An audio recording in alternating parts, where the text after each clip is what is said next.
Yep, Jeremy Savage. I'm a registered farm advisor with McFarlane Rural Business based in Ashburton, mid-Canterbury.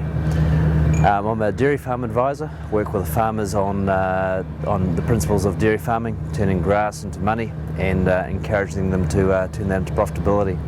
One of my key roles is to also help with conversion of farms. We work with a number of clients, family farms and corporate style farms.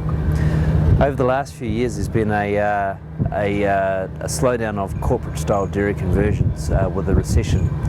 This has been replaced by some pressure from the arable district and arable community to look at conversion. In particular, we're getting requests from arable farming families looking at conversion.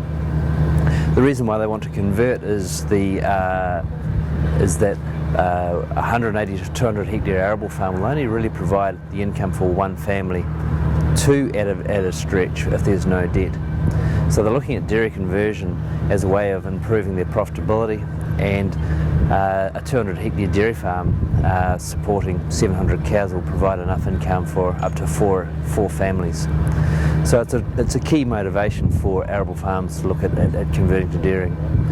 What we've found is that arable families don't evaluate or don't include the cost of land when they're assessing whether they should convert or not. For someone who's buying an arable farm and looking at the cost of conversion, it tends to be far too prohibitive. The cost of arable land is very high in New Zealand, and by the time we include the cost of development on top of that, the final cost of conversion is far higher than the cost of what that farm is worth as a dairy farm. What we've tended to find over the past decade is most dairy conversions have happened on our poorer land classes, stony silt loams.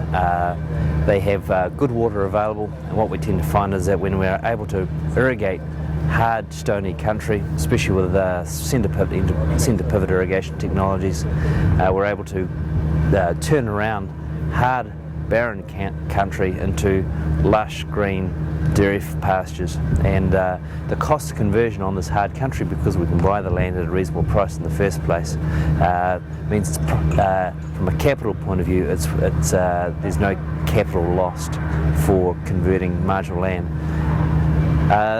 This is a good thing for our arable industry because it helps protect the arable industry. We need a vibrant, stable arable industry to support the dairy industry.